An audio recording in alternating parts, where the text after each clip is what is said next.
Bukan hal yang mengherankan lagi ketika teman-teman melihat di negeri Melayu banyak terdapat orang-orang Cina ataupun orang-orang Tiongkok.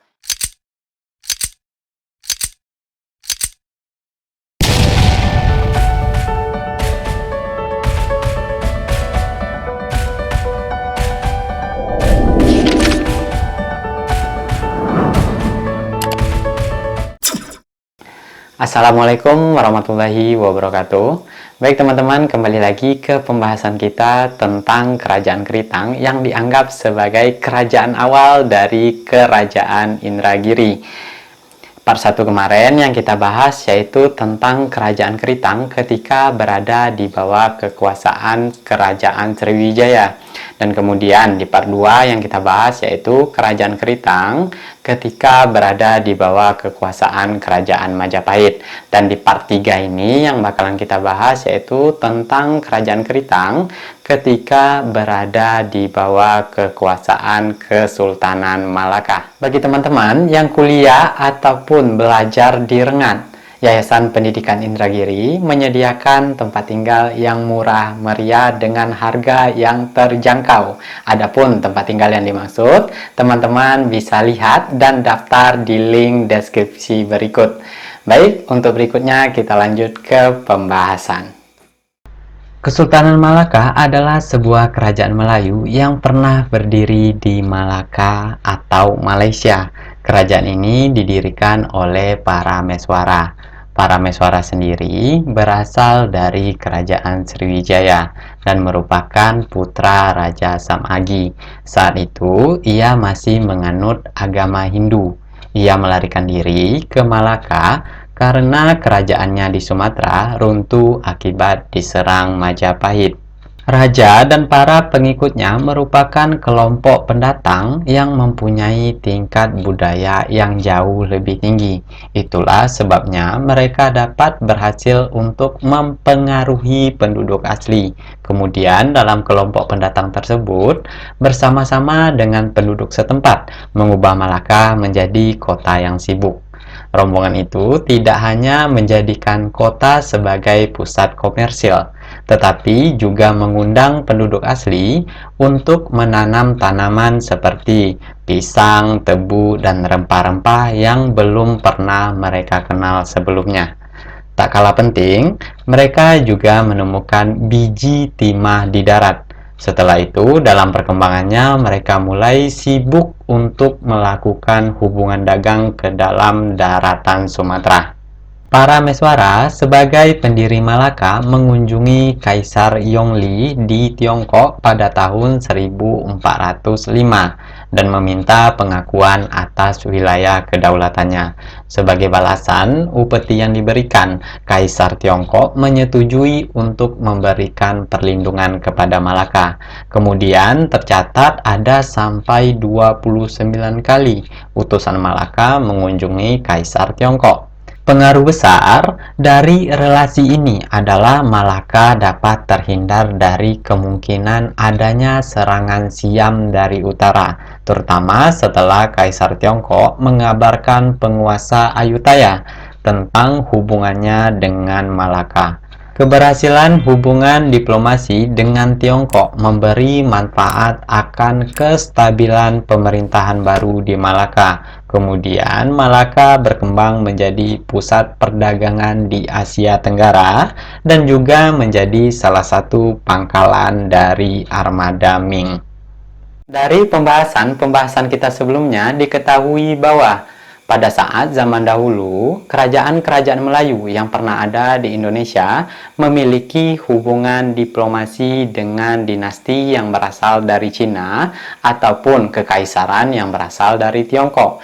Jadi, bukan hal yang mengherankan lagi ketika teman-teman melihat di negeri Melayu banyak terdapat orang-orang Cina ataupun orang-orang Tiongkok. Malaka sendiri pun untuk kedaulatan wilayahnya meminta pengakuan kepada Kekaisaran Tiongkok. Nah, kesimpulan lain teman-teman bisa ambil kesimpulan sendiri. Sekarang kita lanjut ke pembahasan. Salah satu barang terpenting yang diimpor dari Malaka dengan Sumatera pada waktu itu termasuk beras. Malaka sangat bergantung pada Sumatera untuk memenuhi kebutuhan beras ini, karena sawah dan budidayanya tidak dapat dikembangkan di Malaka. Keritang sebagai penghasil beras terbesar pada saat itu telah mampu mengekspor beras keluar wilayahnya. Inilah sebab mengapa Malaka ingin menguasai Keritang, dan setelah mendapatkannya dari Majapahit, Malaka melakukan berbagai cara agar sumber beras itu dapat dikendalikannya secara penuh. Semakin menarik untuk ditelaah lebih lanjut.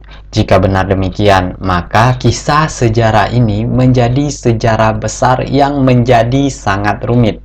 Dapat kita bayangkan, Keritang yang dulunya menjadi wilayah kekuasaan Sriwijaya untuk beberapa waktu berdiri sendiri dan kemudian ditaklukkan Majapahit. Lalu berikutnya kembali lagi ke wilayah kerajaan pangeran yang berasal dari Sriwijaya, walaupun dalam bentuk kerajaan baru dan pusat pemerintahan yang baru dengan nama Kerajaan Malaka yang berdiri di Malaysia.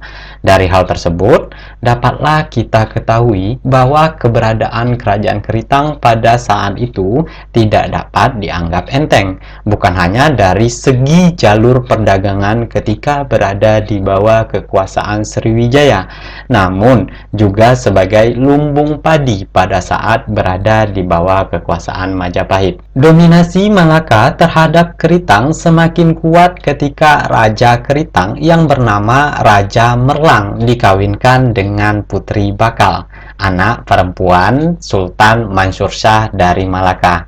Ikatan perkawinan itu, di samping mengokohkan kedudukan Sultan Malaka di daerah jajahannya, juga dengan harapan agar Raja Merlang betah tinggal di Malaka.